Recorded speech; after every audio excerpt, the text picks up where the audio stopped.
Olá, tudo bem com você? Eu vi hoje, tanto no Facebook quanto no WhatsApp, diversas postagens das pessoas falando sobre a morte e a ressurreição de Jesus. Mas eu gostaria que você refletisse numa coisa. O que isso tem a ver com a sua vida? O que a morte e a ressurreição de Jesus tem a ver com a minha e com as suas vidas? É isso que eu quero refletir rapidamente com você. Por favor, assista até o final, tá bom? Se nós afirmarmos, se nós dissermos que não temos pecado, enganamos a nós mesmos e não há verdade em nós. Porque todos pecaram e estão afastados, separados da glória de Deus. O pecado, ele traz separação, divisão, afastamento de Deus. É por isso que você se sente triste. É por isso que você se sente vazia.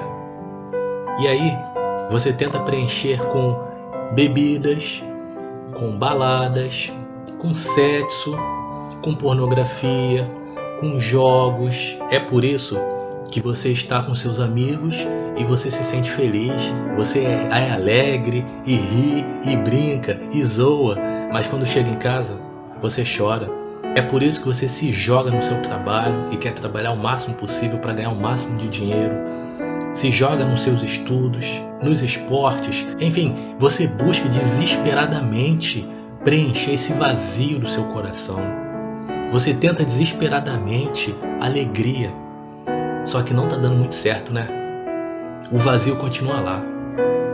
Quantas pessoas já viajaram pelo mundo, é cheio de dinheiro, mas se sentem vazios, se sentem tristes, precisam tomar remédio para dormir, são depressivas.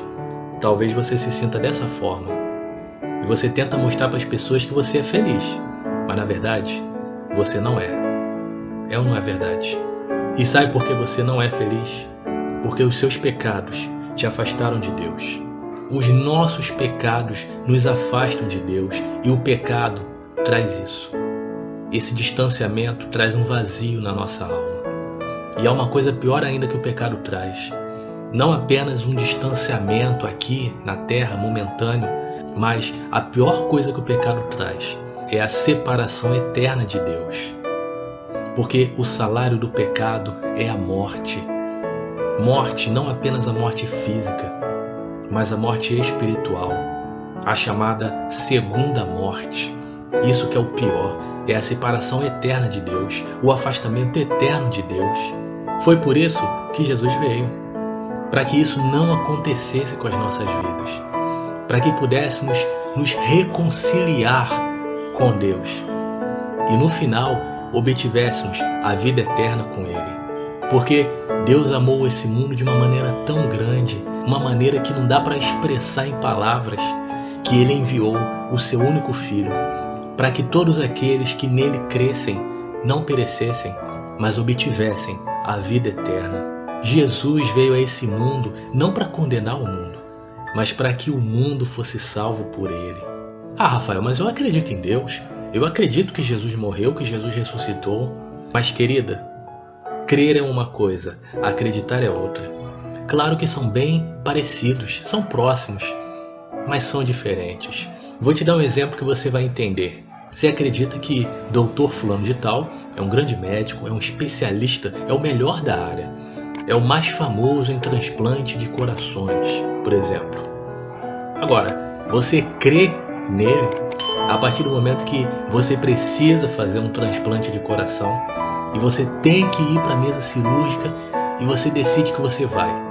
E lá na mesa cirúrgica você é anestesiada e você coloca a sua vida totalmente nas mãos daquele médico. Você se entrega totalmente. Então você está crendo, não está mais acreditando. Vou dar outro exemplo.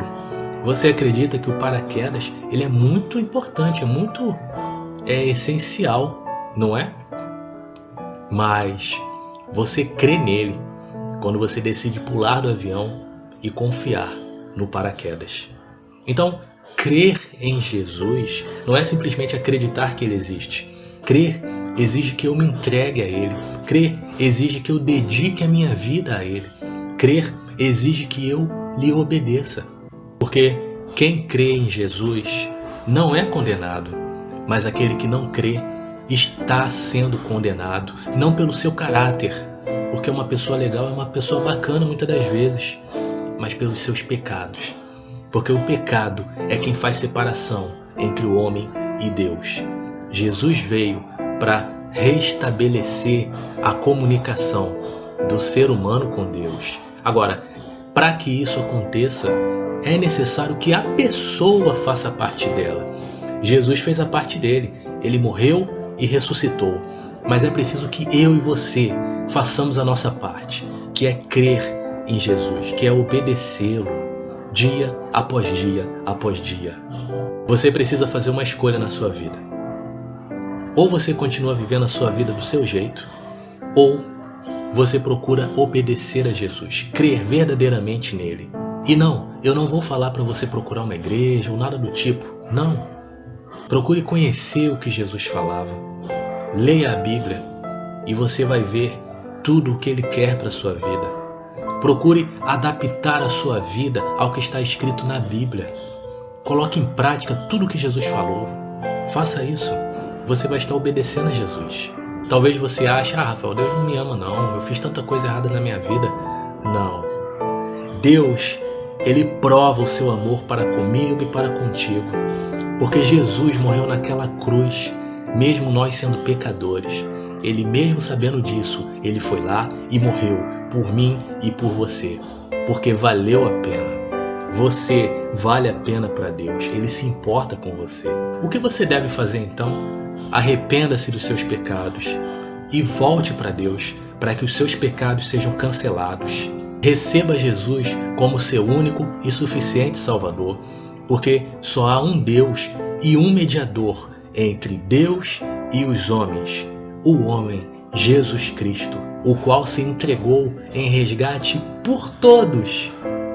Jesus morreu por todos, não importa o que essa pessoa fez de errado. Jesus morreu para resgatar a todos aqueles que quiserem. Foi por isso que Jesus morreu naquela cruz, para que hoje pudéssemos ter o perdão dos nossos pecados. Mas esse perdão só acontece quando eu e você nos chegamos a Ele e falamos: Senhor, me perdoe pelos meus pecados. Senhor, eu me arrependo do que eu fiz. Me perdoa, muda a minha vida, eu quero te obedecer, eu quero te servir. Aí sim, o sacrifício de Jesus muda, transforma a sua vida. Muito obrigado por assistir até o final e que Deus muito te abençoe.